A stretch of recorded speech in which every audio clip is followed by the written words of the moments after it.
అందరికీ నమస్కారం. సమాజంలో అన్నీ ఉండి తల్లిదండ్రులను చూసుకోలేనటువంటి కుటుంబ బాధ్యతలకు దూరం అవుతున్నటువంటి ఈ సమాజాన్ని చూస్తున్నటువంటి నేపథ్యంలో ఈ భారతమ్మ వృద్ధాశ్రమం అనేటటువంటిది మామూలుగా ఆశ్రమాలు, వృద్ధాశ్రమాలు లేకపోతే అనాథాశ్రమాలు చూస్తూ ఉంటాం. కానీ రోడ్లపైన పడిపోయి ఉన్నటువంటి వాళ్ళు, మానసికంగా దెబ్బతిన్నటువంటి వాళ్ళు, ఆసుపత్రుల్లో వాళ్ళ రోగాలను చూసి వదిలేసినటువంటి కుటుంబ సభ్యులు, ఆ తల్లిదండ్రులు వదిలేసిపోయినటువంటి వాళ్ళందరినీ కూడా ఏకతాటిపైకి తీసుకొచ్చి ఇక్కడ మేడం నిర్వహిస్తున్నటువంటి తీరు నిజంగా ఇది సమాజానికి కనువిప్పి కలగాల్సినటువంటి అవసరం ఉంది. ఎందుకు చెప్తా ఉన్నామంటే, లక్షల కోట్ల రూపాయల బడ్జెట్లు కేంద్ర ప్రభుత్వాలు, లక్షల కోట్ల రూపాయలకు సంబంధించి రాష్ట్ర ప్రభుత్వాల బడ్జెట్లు, మరొక వైపు సంక్షేమ కార్యక్రమాలు, ఇంకొక వైపు స్కామ్లు. ఎలాంటి కుటుంబ ఆదరణ లేనటువంటి ఇలాంటి నిరాభాగ్యులుగా ఉన్నటువంటి వాళ్ళు, లేకపోతే కుటుంబానికి దూరంగా ఉన్నటువంటి వాళ్ళు, తిండి లేనటువంటి వాళ్ళు, రోడ్లపైన అనేక హింసలకు గురైనటువంటి వాళ్ళు, గృహహింసలకు గురైనటువంటి వాళ్ళు, ఒక విధంగా చెప్పాలంటే ఎక్కడ పడితే అక్కడ సామూహిక అత్యాచారాలు లేకపోతే అత్యాచారాలు చేసి వదిలేసినటువంటి వాళ్ళు, మానసికంగా దెబ్బతిన్నటువంటి వాళ్ళు, మెంటల్ హాస్పిటల్ ఉన్నటువంటి వాళ్ళు రోడ్లపైకి వచ్చి మనం చూస్తూ ఉంటాం కూడలలో, సిగ్నల్స్ దగ్గర. అలాంటి వాళ్ళందరినీ చేరదీసి వీళ్ళు ఒక ఆశ్రమంలో పెట్టి వాళ్ళ తిండి తిప్పలు చూసుకోవడం, వాళ్ళ ఆరోగ్యాన్ని చూసుకోవడం అనేది నిజంగా ఒక అమ్మకు అమ్మలాగా మనకు కనిపిస్తున్నటువంటి వాళ్ళు మేడం. సమాజంలో ఉన్నటువంటి వాళ్ళు ఈ లాక్డౌన్ నేపథ్యంలో, ముఖ్యంగా వీళ్ళ సమస్య ఏంటంటే లాక్డౌన్ నేపథ్యంలో అప్పుడో ఇప్పుడు పిల్లల బర్త్డేలో, మ్యారేజ్ డేలో ఇక్కడికి వచ్చి చేసుకునేటటువంటి వాళ్ళు ఆ రోజు వీళ్ళకి పూట గడిచేది. కరోనా ఎఫెక్ట్ అయినటువంటి నేపథ్యంలో వాళ్ళు ఇటువైపు రావడం కూడా మానేశారు. అంటే ఈ ఆశ్రమంలో ఉన్నటువంటి 65 మంది సాధడం అనేటటువంటిది మేడంకు చాలా ఇబ్బందికరంగా మారింది. మనం సమాజానికి కోరేది ఏంటంటే, మీకు అవకాశం ఉన్నంత వరకు చెంగిచెల్ల రూట్లో ఉన్నటువంటి బోడుప్పల్లో ఉన్నటువంటి ఈ భారతమాత అనాథాశ్రమానికి ఎంతవరకు మీరు ఆర్థికంగా సహాయం చేయగలరు అనేది ఆలోచన చేసి సమాజంలో ఉన్నటువంటి వాళ్ళు, ఈ ప్రాంతంలో ఉన్నటువంటి వాళ్ళు వాళ్ళకు చేయూతనివ్వాలని కోరుకుంటూ, ప్రభుత్వాలు కూడా నిజంగా సేవ చేసేటటువంటి వాళ్ళని గుర్తించి వాళ్ళకి అవార్డులు, సన్మానాలు అవసరం లేదు.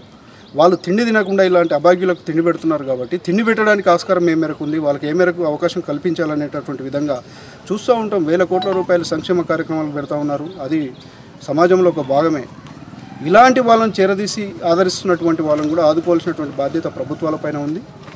ఈ ప్రాంతంలో శాసనసభ్యులుగా ఉండి మంత్రులుగా ఉన్నటువంటి మల్లారెడ్డి గారు కానీ, రాష్ట్ర మంత్రులు కానీ, ఇదే ప్రాంతానికి సంబంధించి జిల్లాకు సంబంధించినటువంటి ఇతర శాసనసభ్యులు కానీ ఈ అనాథాశ్రమం పట్ల కొద్దిగా దృష్టి సారించాలని కోరుకుంటూ, ఖచ్చితంగా ప్రభుత్వము ఇలాంటి వాటికి ప్రోత్సాహం ఇవ్వాలని, ఈ అవకాశాన్ని కల్పించినటువంటి భారతమాత ఆశ్రమ నిర్వాహకులకు, అలాగే ఇన్మేట్స్గా ఉన్నటువంటి వాళ్లకు మా public relations society of India Hyderabad chapter తరఫున రానున్న రోజుల్లో కూడా, ఈ ఒక్కరోజే కాదు రానున్న రోజుల్లో కూడా ఏ మేరకు సహకారం అందించగలమో ఆ మేరకు సహకారం అందిస్తూ, ఆర్థికంగానే కాదు ఈ సమస్యను, ఈ అంశాన్ని, వీళ్ళు చేసే సేవను సమాజంలో ఇతరుల దృష్టి కూడా తీసుకెళ్లడానికి public relations society of India Hyderabad chapter వాళ్ళు ఖచ్చితంగా సహకరిస్తారని, దానికి మేమందరం కూడా నడుముగట్టి మేడం వెంట నడుస్తామని చెప్పి హామీ ఇస్తున్నాం. నమస్కారం అండి. నా పేరు విజయలక్ష్మి. భరతమాత అనాథ వృద్ధాశ్రమం. దీన్ని 2017లో స్టార్ట్ చేశానండి. నాకు 2 అబ్బాయిలు మెంటలీ ఐక్యూతో ఒక అబ్బాయి చనిపోవడం జరిగింది. దానికి గాను నేను ఒక అనాథలకు, దిక్కు ముక్కు లేని అనాథలకు చేరదీయాలనే ఉద్దేశం మీద ఒక 62 మందిని నేను చేరదీయడం జరుగుతున్నది. దీనికి గాను నేను ఇది రెంటెడ్ దాంట్లోనే చేస్తున్నాను. దీనికి 32,000 రెంటు. ఈ అనాథ వృద్ధాశ్రమం రన్ చేయాలంటే మామూలు విషయం కాదు. వీళ్ళు మొత్తం వృద్ధులు ఎలా ఉన్నారంటే మెంటల్గా డిప్రెషన్లో ఉండి రోడ్డు పైన ఎవరు లేని అనాథలు. వీళ్ళు కూడా పోలీసు వాళ్ళు ఇచ్చిన కేసులే. నాకు దాదాపు 12 PS వాళ్ళు మా ఆర్గనైజేషన్కి ఇవ్వడం జరుగుతుంది. దీనికి గాను 39 అనాథ శవాలకి దాన సంస్కారాలు కూడా చేయడం జరిగింది. దీన్ని ఆర్గనైజేషన్లో వేణుగోపాల్ రెడ్డి గారు మా ఆర్గనైజేషన్కి రావడం చాలా సంతోషం సార్. ఇక్కడ మాకు నీడ్ ఉందని చెప్పేసి మీరు చాలా రకాలుగా మాకు సాయం చేయడం జరిగింది. ఇప్పుడు ఇక్కడ ఒక 10 రోజులు పూట గడిచే భాగ్యం కలిగించినందుకు చాలా కృతజ్ఞత సార్. మీకు నర్సింగ్ అన్న కూడా మాకు దాదాపు 10 ఏళ్ల నుండి పరిచయం ఉన్న వ్యక్తి. తను కూడా ఎప్పుడు ఏ అవసరం ఉన్నా కానీ అన్న మాకు ముందుండి, మాకు ఇక్కడ ఈ ఏరియాలో తను ముందుండి మాకు ఆర్గనైజేషన్ని ఒక పెద్ద దిక్కుగా ఒక అన్నగా నాకు సహాయ సహకారాలు అందిస్తున్నాడు. అన్న నీకు కూడా చాలా కృతజ్ఞతలు అన్న. మీడియా మిత్రులందరికీ కృతజ్ఞతలండి.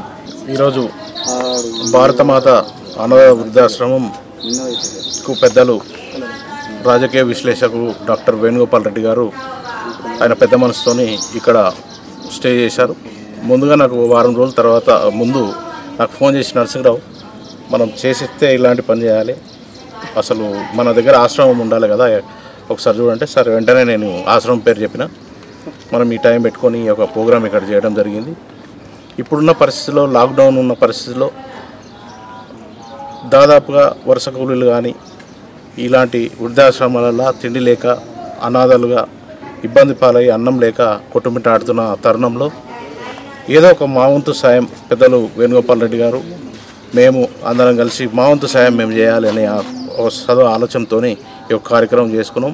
మేడం గారు విజయలక్ష్మి గారు కూడా ఈ రోజులలో తల్లిదండ్రులను కొడుకులు చూడని తరుణంలో రోడ్డు మీద వదిలేసే పరిస్థితిలో ఆమె పెద్ద మనసుతో ఒక 55-60 మందికి ఇక్కడ స్థానం కల్పించి కిరాయి రెంటెడ్ హౌస్లో వండుకుంటూ ఒకరోజు తిండి 3 పూటలు పెట్టుకుంటూ వాళ్ళని సాదుకుంటూ ఉందంటే ఆమెకు కూడా ధన్యవాదాలు. ఇక్కడ సార్ వేణుగోపాల్ రెడ్డి గారు ఇక్కడ విచ్చేసి ఆయన పెద్ద మనసుతో ఈ కార్యక్రమం చేసినందుకు కూడా ఆయనకు కూడా ప్రత్యేకంగా మేము ధన్యవాదాలు తెలుపుతుంటూ ప్రతి ఒక్కరూ మన వంతు మనం సాయం చేయాలి, ప్రతి ఒక్కరికి ఒక పూటనైనా భోజనం చేసి పెట్టే పరిస్థితి మనం కల్పించాలని ఈ సందర్భంగా కోరుకుంటూ ఈ అవకాశం ఇచ్చిన ఇక్కడున్న పెద్దలందరికీ కూడా పేరు పేరున నమస్కారం. ఇక్కడ మా వృద్ధులను అనాథ వృద్ధుల ఆశ్రమానికి వచ్చి మీరు వచ్చి మాకు ఇక్కడ విజిట్ చేయడమే మా అదృష్టంగా భావిస్తున్నాం.